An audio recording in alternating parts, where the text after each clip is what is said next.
Palakkad LDF BJP ഡീലെന്ന ആരോപണം പ്രധാന പ്രചാരണ ആയുധമാക്കാൻ ഉറച്ച UDF സമൂഹമാധ്യമങ്ങളിലൂടെയും പ്രചാരണം നടത്തും. കഴിഞ്ഞ രാജ്യസഭാ തെരഞ്ഞെടുപ്പ് ഉയർത്തിക്കാട്ടി പ്രതിരോധം തീർക്കുകയാണ് LDF. ഇക്ബാൽ അറക്കനാണ് വിശദാംശങ്ങളുമായി ചേർന്നത്. ഇക്ബാൽ, തെരഞ്ഞെടുപ്പ് ചൂടിനിടെ പുതിയൊരു ഡീൽ ആരോപണം ഉന്നയിക്കുകയാണ്. എന്തായാലും ശക്തമായി അതുമായി മുന്നോട്ട് പോകാനായിരിക്കും UDF നീക്കം. എങ്ങനെ പ്രതിരോധിക്കും LDF?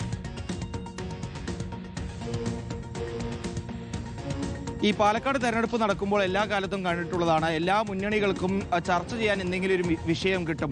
ഇക്കഴിഞ്ഞ പാലക്കാട്ടെ ഉപതെരഞ്ഞെടുപ്പിലാണെങ്കിൽ അന്ന് ക്ലീൻ ഇമേജുമായി വന്ന കോൺഗ്രസിനെ പിന്നീട് മറ്റു മുന്നണികൾ ഉയർത്തിയ നീലപ്പെട്ടി വിവാദം വലിയ രീതിയിൽ അനുഗ്രഹമാവുകയും വലിയ രീതിയിൽ വോട്ടുകൾ സമാഹരിക്കാൻ കഴിയുകയും ചെയ്തിരുന്നു. പക്ഷേ ഇത്തവണത്തെ തെരഞ്ഞെടുപ്പിന് കോൺഗ്രസ് എത്തുന്നത് രാഹുൽ മാങ്കൂട്ടത്തിനെതിരായിട്ടുള്ള ഈ ലൈംഗിക അതിക്രമ പരാതികളെ തുടർന്നുള്ള നാണക്കേടുകളുമായാണ്.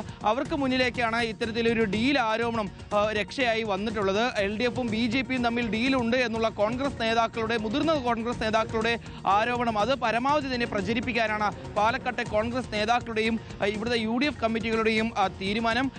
നേരത്തെ നേതാക്കൾ ആരോപണങ്ങളായി ഉയർത്തിയ കാര്യങ്ങളെല്ലാം സാമൂഹ്യ മാധ്യമങ്ങളിലും പോസ്റ്ററുകളിലും വ്യാപകമായി പ്രചരിപ്പിക്കാനാണ് ഇപ്പോൾ പാലക്കാട്ടെ കോൺഗ്രസ് ശ്രമിക്കുന്നത്. കാരണം CPM-നെതിരെയും BJP-ക്കെതിരെയും ഇത്തരത്തിലൊരു ഡീൽ ആരോപണം നിൽക്കുമ്പോൾ പാലക്കാട്ടെ കോൺഗ്രസ് വോട്ടുകൾ അതിനോടൊപ്പം തന്നെ നിഷ്പക്ഷ വോട്ടുകളും തങ്ങൾക്കൊപ്പം എല്ലാ കാലത്തെയും പോലെ നിൽക്കുമെന്നൊരു പ്രതീക്ഷയാണ് കോൺഗ്രസിനുള്ളത്. അതുകൊണ്ട് തന്നെ ആ ഡീൽ ആരോപണമായി മുന്നോട്ട് പോകാൻ കോൺഗ്രസ് തീരുമാനിക്കുന്നു. പക്ഷേ അതിന് കൃത്യമായിട്ടുള്ള രാഷ്ട്രീയ മറുപടി നൽകി മുന്നോട്ട് പോകാനാണ് LDF-ന്റെ തീരുമാനം. ഡീൽ ആരോപണം അത് ഇക്കഴിഞ്ഞ രാജ്യസഭാ തെരഞ്ഞെടുപ്പിൽ ആരൊക്കെ ആയിരുന്നു എന്നുള്ളത് വ്യക്തമാക്കിക്കൊണ്ടായിരുന്നു ഇന്നലെ LDF-ന്റെ സ്ഥാനാർത്ഥിയായിട്ടുള്ള NMR റസാഖ് ഉൾപ്പെടെ പ്രതികരിച്ചിരുന്നത്.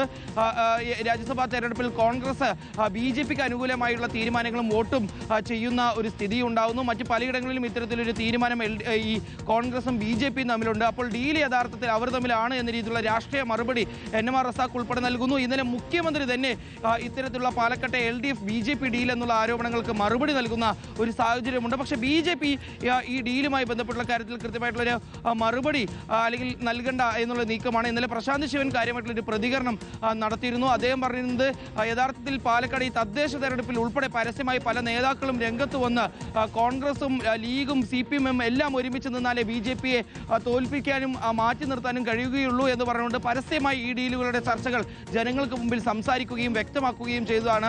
ആ കോൺഗ്രസ് നേതാക്കളാണ് ഇപ്പോൾ BJP-ക്കെതിരെ ഇത്തരത്തിലൊരു ആരോപണം ഉന്നയിക്കുന്നത്. അതൊന്നും പാലക്കാട് വില പോവില്ല എന്ന് പറഞ്ഞുകൊണ്ട് ഇനി കോൺഗ്രസ് ആരോപണത്തിന് നിന്നു കൊടുക്കണ്ട എന്നുള്ളതാണ് BJP തീരുമാനിച്ചിട്ടുള്ളത്. വാക്പോര് കടുക്കുകയാണ് പാലക്കാട്. അത് വലിയൊരു പ്രചാരണായുധം കൂടി ആയിക്കഴിഞ്ഞു.